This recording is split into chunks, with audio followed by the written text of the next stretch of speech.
السلام عليكم ورحمة الله وبركاته. ازيكم حبايبي؟ عاملين ايه؟ يا رب تكونوا في اتم صحة واحسن حال. اللهم صل وسلم وبارك على سيدنا محمد وعلى اله واصحابه اجمعين. زي ما انتم شايفين بقى كده، بسم الله ما شاء الله، عاملين بقى حتة كيكة سفنجي كده في منتهى الجمال، بسم الله ما شاء الله يعني.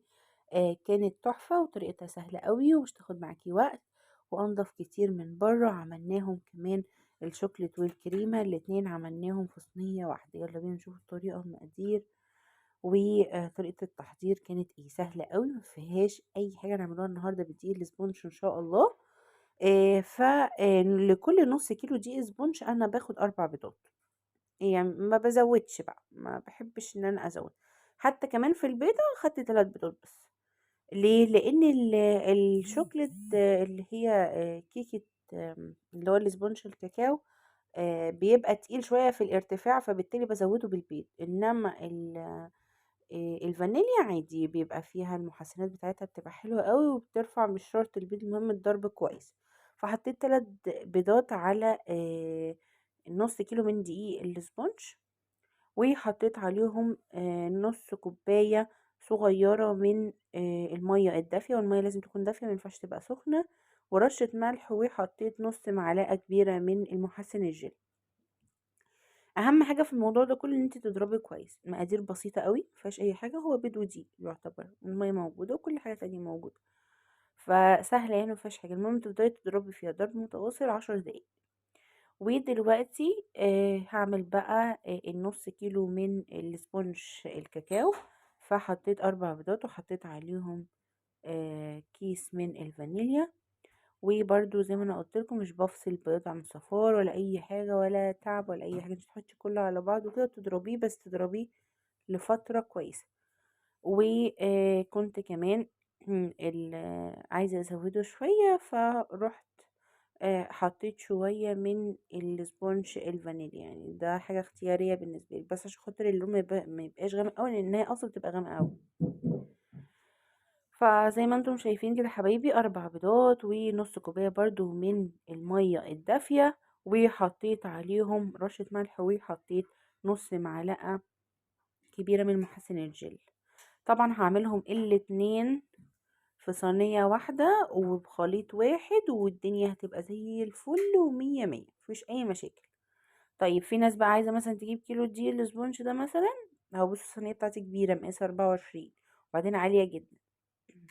في ناس مثلا عايزة تجيب دي الاسبونج الفانيليا، ويعني ايه، لو انت هتعرفي توزنيه مع نفسك، ان انت توأمي ان هو النص بالنص بالظبط، تمام مفيش اي مشاكل. وحطي عليهم معلقتين بس، قللي من النص بتاع الكاكاو، معلقتين او 3، وحطي بدلهم كاكاو خام. دلوقتي انا دهنت الصينية بتاعتي بالزبدة او الزيت، وجيت بعد كده قطعت كده على مقاسها ورق الزبدة زي ما انتم شايفين كده. حطيت القاعدة والجوانب. طبعا الفرن متسخن مسبقا على درجة حرارة 160، مش اعلى من كده، عشان تاخد راحتها. بتاخد بالظبط ساعة إلا 10 دقايق في الفرن. هتحطي يا مني الخليط ازاي مع بعض؟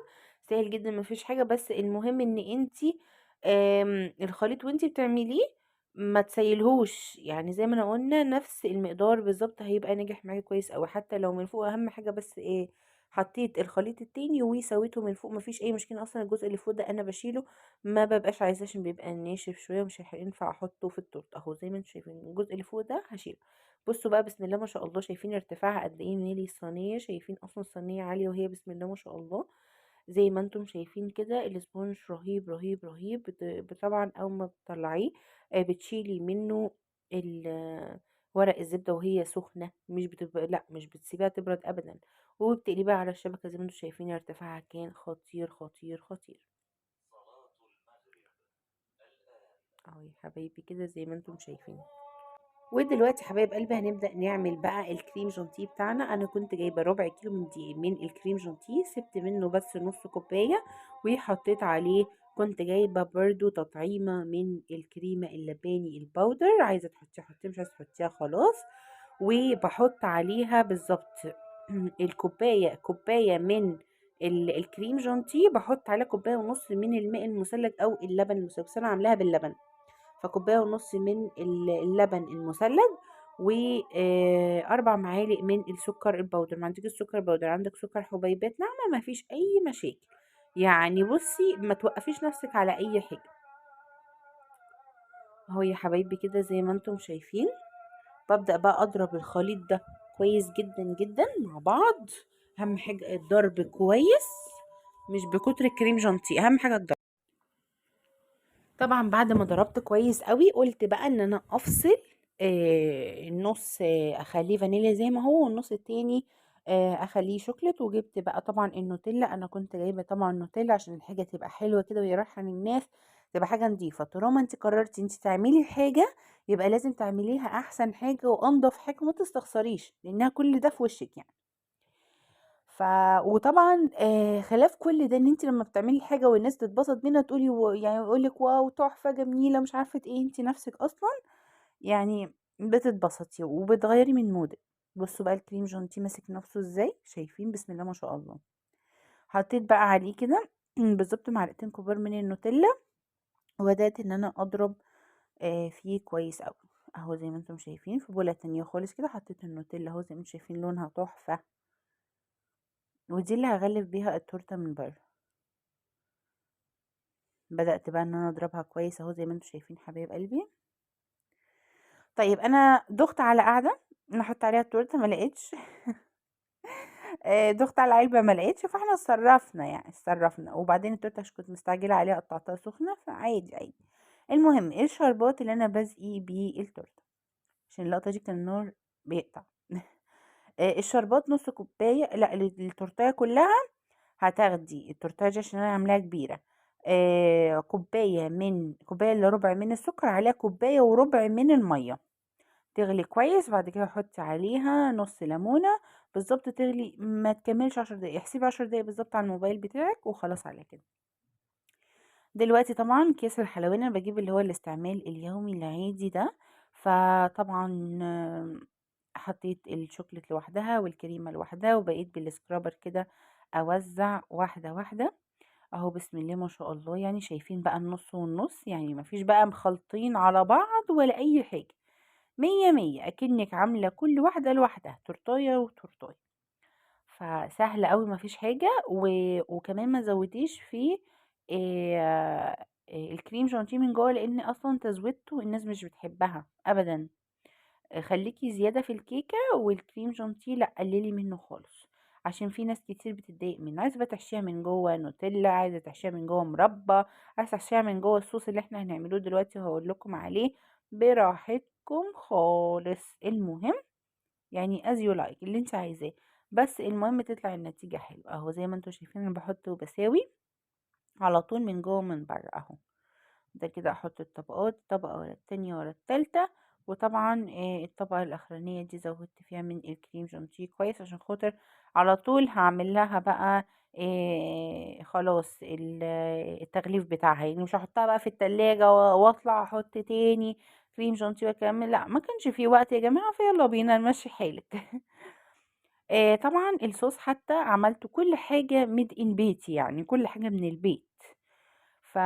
فطبعا موسم الفراولة عندنا مال الدنيا، واكيد يعني مخزنين مانجا رمضان، طلعت مانجاية وقطعتها، والفراولة قلت اعمل كده صوص حلو كده وجميل، ويبقى فيه مساسة بسيطة كده مع التورته يعادل الحلاوة الموجودة فيها. حطيت عليه نص كوباية من السكر وحطيته يغلي. اول ما غلى شلت الريم، ضروري لازم اشيل الريم عشان تقعد اطول فترة ممكنة، وحطيت عليها نص ليمونة، وده الصوص بتاعي بقى جاهز وزي الفل. حطيته على جنب. ودلوقتي طبعًا عشان المانجا مش فريش وكانت متخزنة عندي، فكان لازم إن أنا أحط لها مادة حافظة كده إيه، برضه بيوريه يعني كويسة وفي نفس الوقت مش مضرة. كان عندي الجيلي بتاع المانجا، خدت بالضبط ربع كوباية، حطيت عليه معلقة كبيرة من الجيلي وحطيتها على النار، وبرضه بقت بيوريه كده وجميلة. ولازم احتفظت بالقطعة عشان خاطر تبقى جميلة وزي الفل، وحطيتهم على جنب يبردوا. دلوقتي شوية الكريم جانتيه التانيين علشان خاطر اعمل الروزيتات اللي هنعملها من فوق. بسم الله ما شاء الله، يعني هو ربع كيلو ربع كيلو الكريم جانتيه غلف لي التورتيه الكبيرة دي زي ما انتوا شايفين، تبقى عالية جدا. ولو عايزة تقسمي التورتيه دي على تورتيتين، يعني المقدار ده يعمل اصلا تورتيتين، بس انا كنت عايزة ان انا اعملها كبيرة وعالية علشان خاطر لو هنقطع حتت صغيرة يبقى الحتة عالية وفي نفس الوقت الحتة تكون بالنسبة للناس كبيرة مش صغيرة. فاهو زي ما انتم شايفين بدأت بقى احط النوتيلا بطريقة عشوائية وغلفت نص التورتة بالنوتيلا يا حبايب قلبي زي ما انتم شايفين. الناحية التانية اخدت كده قلت اعمل روزيتات، لقيت الروزيتات تبقى عالية قوي وهتبقى كتير زي ما انا قلت لكم، مش عايزة احط كريمات كتير عشان الناس ما تتضايقش. فبدأت ان انا اعمل كده سور عادي خالص زي علامات الاستفهام كده، وبدأت ان انا اهو زي ما انتم شايفين اقسم التورتة عندي 3 اجزاء. الجزء الاولاني او الربع الاولاني حطيت فيه التوبينج بتاع المانجا، والجزء التاني حطيت توبينج الفراولة. مش قادرة اقول لكم كان شكلها تحفة وطعمها خطير منتهى الجمال. الجزء التاني طبعا حطيت بقى في الكريم جانتيه الشوكولاتة، وحطيت كده التوبينج عليه اوريو. وبدأت كده كان عندي برضو جبت واحدة هوهوس كده وحطيتها، عملت كده زي الفور سيزون. والجزء بقى الباقي كله يعني هريته مكسرات عشان الناس بتحب المكسرات جدا.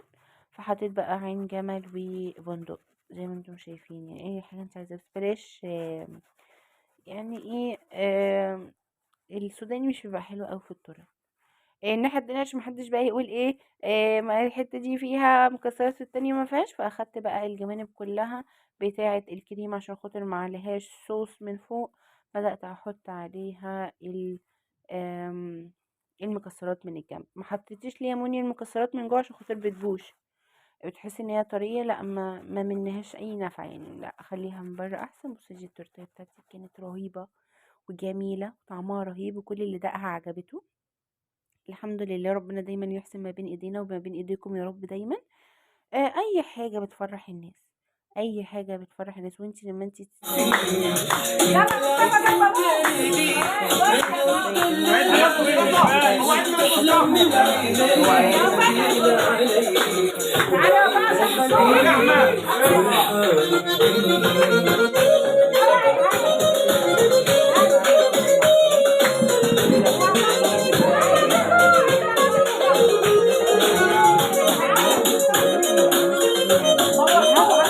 طريقة جميلة جدا. والتورتيه برضو التانية دي هي اللي عاملاها كانت جميلة خالص. وروحوا برضو عندها عشان تشوفوا طريقة الشموع اللي احنا عملناها من الشوكولاتة، عاملينها على ايدينا كانت حلوة خالص. ان شاء الله يا رب كده بالهنا وعقبال 100 سنة يا رب في سعادة وهنا. طبعا ده كان عيد ميلاد جوز ام مصطفى اللي هي اخت جوزي، ربنا يديه الصحة والعافية وإن شاء الله دايما يا رب في صحة وسلامة ويخليها لهم يا رب العالمين. بدأنا بقى نقطع التورته، طبعا التورته عشان قاعدة زي ما انتم شايفين فلازم الصوص ينزل. فبدأنا بقى نقطع كده في التورته زي ما انتم شايفين، بنحاول ان احنا نقطع فيها. بسم الله ما شاء الله التورته كانت عالية جدا فتقطيعها ما كانش سهل خالص. بصي يا منى هو انا بقى بصور لك الحمد لله قطعت. ما تنسوناش بقى في لايك وشير وسبسكرايب، بنحبكم جدا في الله، والسلام عليكم ورحمة الله وبركاته.